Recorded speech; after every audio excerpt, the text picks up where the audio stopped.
Everyone, ओम नमः शिवाय and welcome back to the channel. I hope कि आप सभी ठीक होंगे और अपना भी ध्यान रख रहे होंगे और आप सभी की तैयारी भी एकदम अच्छे से चल रही होगी। और आज आप सभी ने 5 अक्टूबर का RWA का UPSI का मॉक टेस्ट लगा लिया होगा। ये संडे में आई थिंक ये तो सुबह ही आ जाता है मॉक टेस्ट, लेकिन मैं लगाने बैठी थी आई थिंक 1 बजे के करीब मैं ये वाला मॉक टेस्ट लगाने के लिए बैठी थी। पहले तो सोच रखा था कि 3 बजे मॉक टेस्ट लगाऊंगी, लेकिन 1 बजे तक रिवीजन वगैरह मेरा कंप्लीट हो गया था, कुछ थोड़ा सा हिंदी का और थोड़े से आर्टिकल वगैरह, ताकि मॉक टेस्ट में थोड़ा स्कोर इंक्रीज़ हो सके। इसलिए पहले थोड़ा सा आज रिवीजन किया था और कुछ मैथ्स के फॉर्मूले वगैरह, तो थोड़ा सा स्कोर तो बढ़ा है।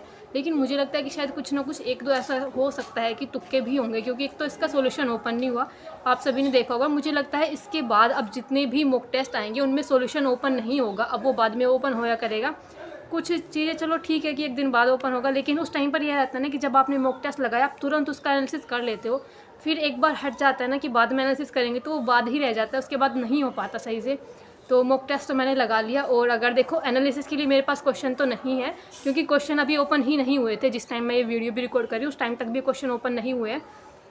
तो अगर मैं बात करूँ, देखो सब्जेक्ट तो इन्होंने आगे पीछे कर रखे हैं। पहले शायद रीजनिंग थी, उसके बाद शायद कोई दूसरा सब्जेक्ट था, मुझे नहीं पता, लेकिन मैं तो सबसे पहले हिंदी वाले पार्ट पर जाती हूँ। सबसे पहले हिंदी की, उसके बाद मैंने जीके जीएस किया, फिर रीजनिंग की और मैथ किया। और मुझे लगता है कि मेरा ये पैटर्न ना आई थिंक मुझे 4-5 मंथ हो गए मैंने यही पैटर्न पकड़ रखा है। हर मॉक टेस्ट में मैं यही पैटर्न रखती हूँ।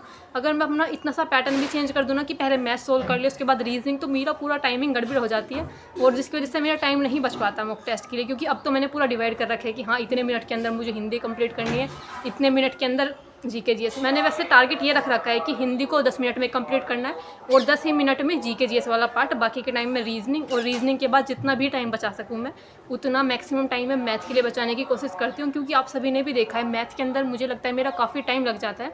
कुछ क्वेश्चन में मेरी गलती हो जाती है, कुछ क्वेश्चन मेरे साथ में ऐसा होता है कभी कभी कि मेरी छोटी सी माइनर सी मिस्टेक हो जाती है, जैसे गुणा करने में, कुछ भी जोड़ने घटाने में, उसकी वजह से मुझे वो पूरा क्वेश्चन दोबारा करना पड़ जाता है। इसलिए भी मेरा मैथ्स के अंदर ज़्यादा टाइम लग जाता है। बाकी जो आसान से क्वेश्चन रहते हैं वो एक बार में भी बन जाते हैं, लेकिन कुछ क्वेश्चन जिसमें मेरी ज़्यादा मिस्टेक हो जाती है, तो इस टाइप के क्वेश्चन थोड़ी गलतियाँ हो जाती है उसमें। तो अभी बात करूँ, अगर मैं हिंदी की बात करूँ ना, तो हिंदी वैसे नॉर्मल सी थी, मुझे ज़्यादा डिफ़िकल्ट तो नहीं लगी हिंदी।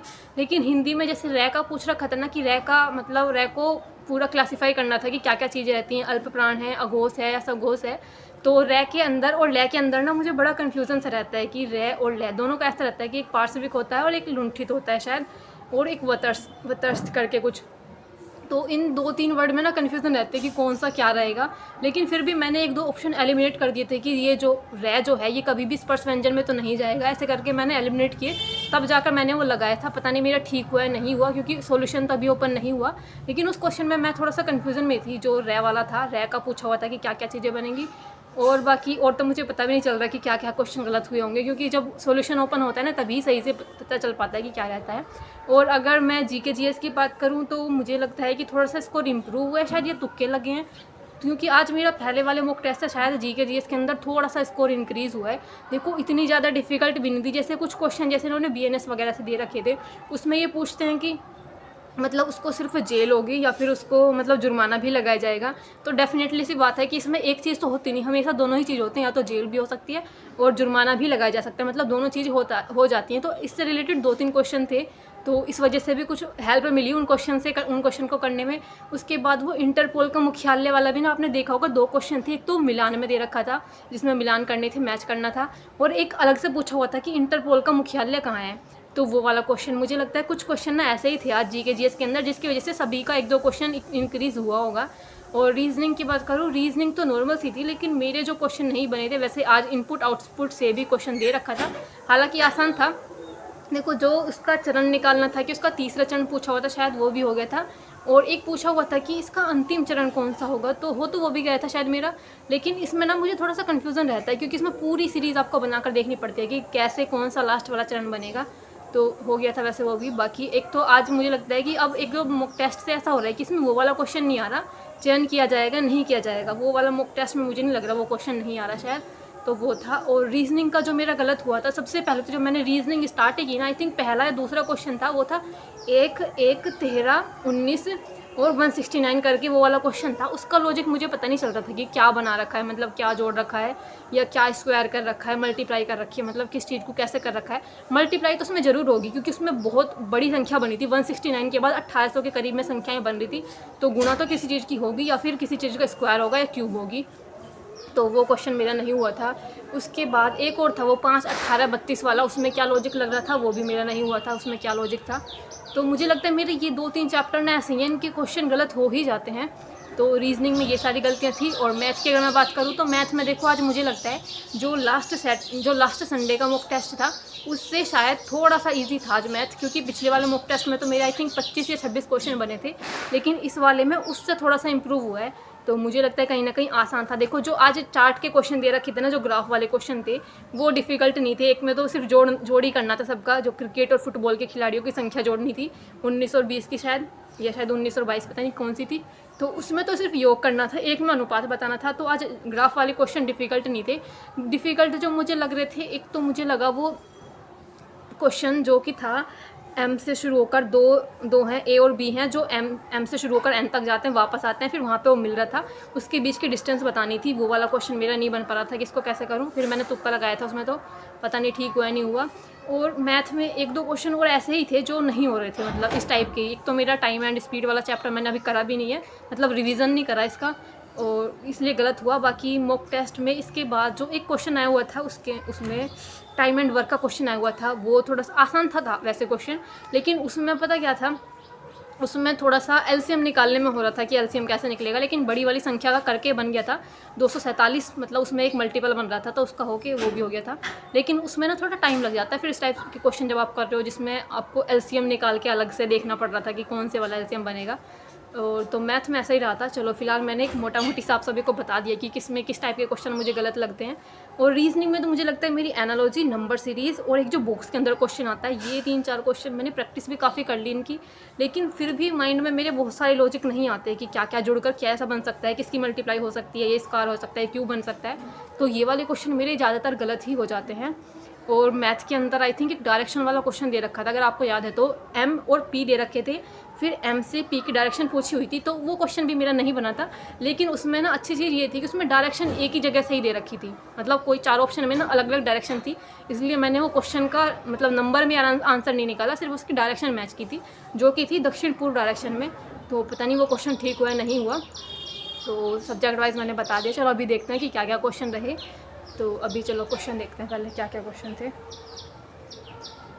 मुझे किसी का कमेंट आया था कि आपने कैमरा चेंज कर लिया है, तो कैमरा तो नहीं, मतलब जो मेरे पास फ़ोन था वो वाला फ़ोन ख़राब हो चुका है, मतलब बंद हो गया, वो चल नहीं रहा, तो इसलिए अब मैं पुराने वाले फ़ोन से कर रही हूँ। तो इसका कैमरा क्वालिटी ऐसी है, इसमें ऐसा ही दिखाता है, थोड़ा ब्लर सा। अभी हम देख लेते हैं अपने क्वेश्चन। और ये फ़ोन है जो बीएड में मिला था, मतलब बीएड में मिला था मेरे को।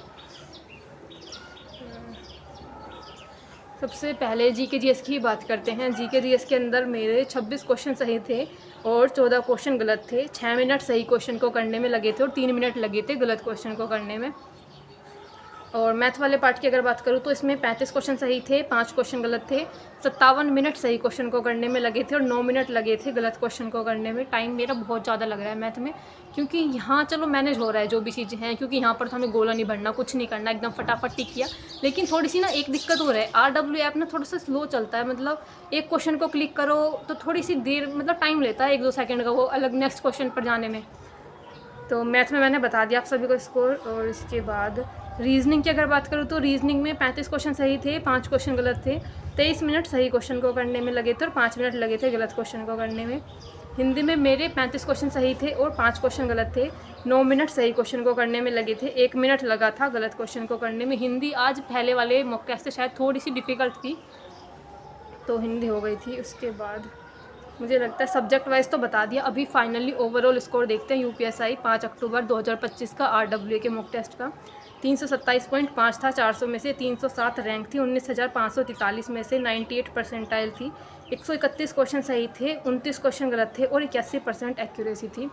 ये रहा था मेरा स्कोर। और मुझे इस पर तो खुद ही विश्वास नहीं हो रहा था कि शायद इतना स्कोर आया, क्योंकि जब मैं मॉक टेस्ट लगा रही थी सभी सब्जेक्ट करने के बाद मुझे ऐसा तो लग रहा था कि हाँ 310 से 315 के बीच तो आ ही जाएगा मॉक टेस्ट, क्योंकि जब आप मॉक टेस्ट लगा रहे होते हो तो थोड़ा सा अंदाज़ा हो जाता है कि हाँ कितने तक आपका स्कोर आ सकता है। मुझे लग रहा था कि इन दोनों के बीच में ही आएगा। तो शायद मुझे लगता है कुछ तुक्के भी ठीक होंगे, जैसे या तो जी के जी एस के अंदर, मैथ में तो इतने ज़्यादा कुछ तुक्के खास लगाए नहीं थे, और हिंदी में भी कुछ तुक्के लगाने वाली चीज़ें नहीं थी। लेकिन हाँ जी के जी एस में मुझे थोड़ा ही आता है, बाकी मैंने तुक्के ही लगाए थे जो भी चीज़ें थी, तो उसमें वहाँ पर हो सकता है। और तो शायद ऐसा ही होगा, मुझे लगता है 3-4 या 4, ज़्यादा से ज़्यादा 3 या 4 तुक्के तो ज़रूर लगे होंगे। तो स्कोर ये रहा था। और आप सभी प्लीज़ अपना स्कोर बता देना, और बाकी मिलते हैं नेक्स्ट वीडियो में। तब तक के लिए bye bye, take care and Radhe Radhe. और हाँ, लास्ट वाला जो मैंने टेक्स्ट बुक का मॉक टेस्ट लगाया था उसमें आई थिंक 134 क्वेश्चन सही थे, जबकि वो वाला मॉक टेस्ट इतना आसान था, और ये वाला थोड़ा सा डिफिकल्ट होने के बाद भी मेरा इतना स्कोर बना है। जबकि वो आसान था उसमें फिर भी इतना बना था, उसमें शायद 335 स्कोर था, उसमें 327 है, जबकि उसमें थोड़ा और ज़्यादा आना चाहिए था, मुझे ऐसा लगता है, क्योंकि वो बहुत आसान था इसके अकॉर्डिंग, RW वाले मॉक टेस्ट के अकॉर्डिंग वो वाला और ज़्यादा आसान था। तो स्कोर तो फिलहाल मेरा इतना ही बना था दोनों मॉक टेस्ट के अंदर। बाकी अपना स्कोर बता देना। Bye bye, take care and Radhe Radhe.